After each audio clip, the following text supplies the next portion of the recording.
So let me, last but not least, introduce Colin Coleman, the managing director, as he called it, of a small bank in Africa called Goldman Sachs Africa. Look, I think these are serious players looking at multiple infrastructure investments. So, Colin, how do you go about looking at co-investment in projects, and you know, in the context of this discussion, what interests you across the region? Well, thanks very much. The first time I've spoken at a R&B branded event.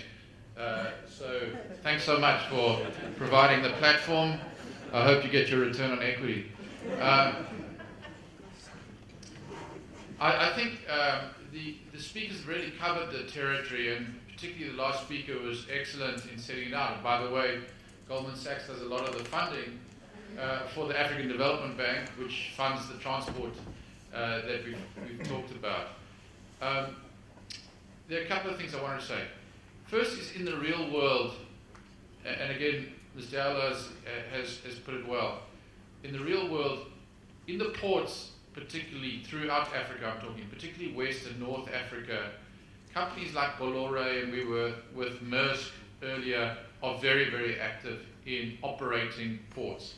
So the idea of please invite the private sector, actually the private sector is very active. Grunrod, for example, is very active, and R&B is probably funding them to build a massive port infrastructure in Maputo, which is going to be essential for the funding of the gas discovery in Mozambique, where you're going to have $50 billion invested around the most high-quality gas reserves found in the world, if you listen to all the oil majors, in a country that to date has $4 billion of effectively budget, which half comes from aid, and they're now going to spend $50 billion in building this gas infrastructure in Mozambique. It's quite a phenomenal story.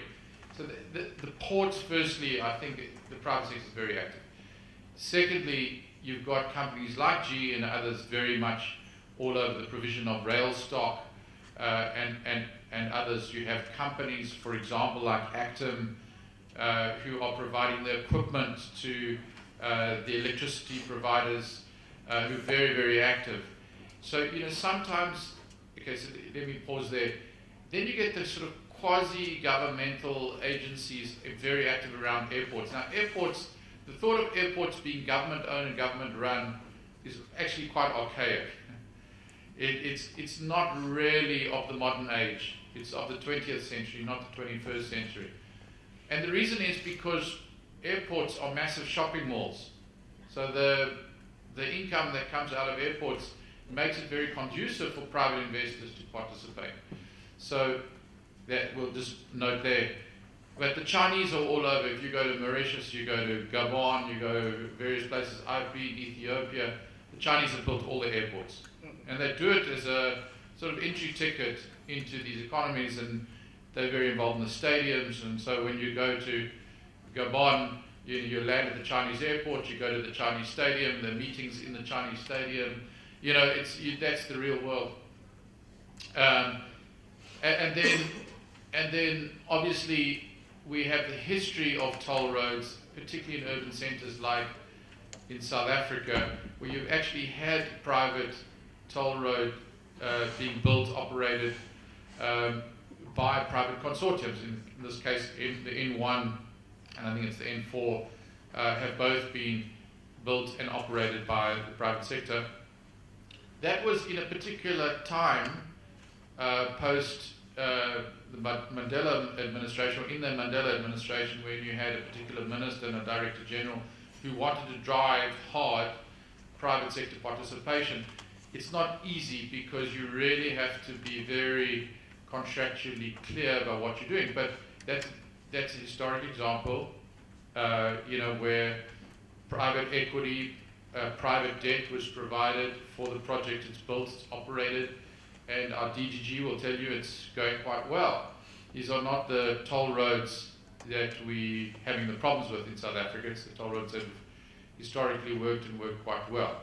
So this is, in terms of transport reality, where it is. And and again the ADB pointed out, there's a certain subsection where it's very difficult. If you've got large roads that have no particular revenue attached to them, or large railway lines that have no particular revenue attached to them, that is going to be macroeconomically funded.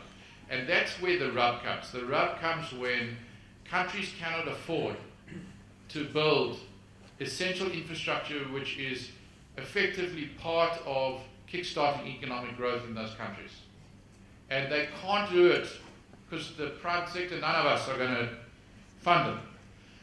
It's got to come out of, we'll do the sovereign bonds, and there have been a lot of sovereign bonds in Africa, and it's a good thing.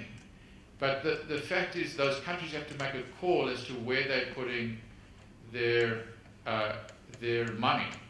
And that is for a country like South Africa, which is growing, under the 20-year growth trend. We should be growing at 3%. We're growing at 1.5% to 2%. And so the constraints on spending money mean we have to make choices. So we can put the public's wage settlement at 7%, which is 2% over inflation, but it means in order to pay for the $66 billion it's going to cost us, we have to take some investment spending away from something else. So where I'm leading to with this is going back to the nature of the business model of state-owned enterprises. Actually, the governments have to be rather ruthless now in saying, so where is it that only we can finance these things, and where is it that we can actually get private financing in? The airports, the ports, all these places.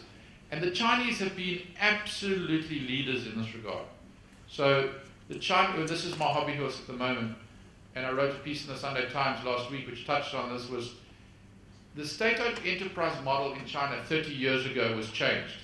So they no longer had what I would call a Stalinist view of state-owned enterprises, which is we command and control right from the top, right through the organizations, and expect bureaucracies to produce productivity. That rather what they want to do was produce a productive state where they put resources to work in these state-owned enterprises, attracted private sector participation. They listed over a 30-year period and raised $120 billion actually over the last 30 years.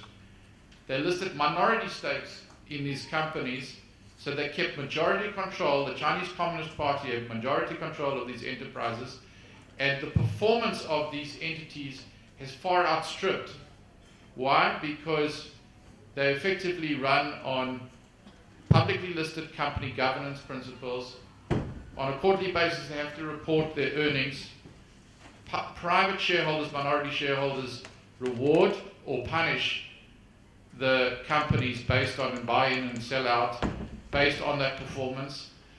And they have to act independently. They have to act for minority shareholders as well as for the majority stake. What does the majority stake get out of it? They get $120 billion of capital, which otherwise they wouldn't have over a 30-year period, which they can spend on things that the private sector are not going to get involved in.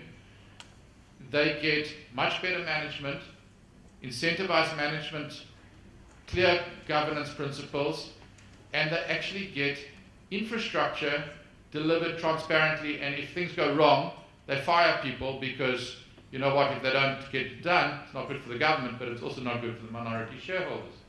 So I'm just sort of setting out that I think I would postulate from a macro point of view that in order to break the cycle of lethargy, institutional lethargy about business plans that are good but don't get built because there's either no money or there's no institutional capacity.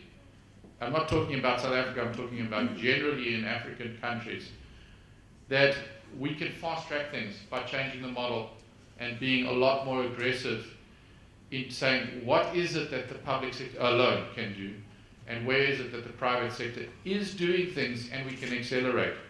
So Mr. Deputy Director General, I would sort of suggest that a listing of Transnet or a listing of Portnet would attract a lot of investment. A listing of Airports Company South Africa would attract a lot of investment. If you want to build roads that are going to unlock development into sub-Saharan Africa, into Mozambique and so on, you might have to do that yourselves. We'll do a sovereign bond for the government, But mobilizing that capital into projects, you have to be very, very ruthless in saying, what do we want to do with the private sector and what are we going to do on our own? Thank you, Colin. Doing business in Africa, you can't afford to be without Africa Investor.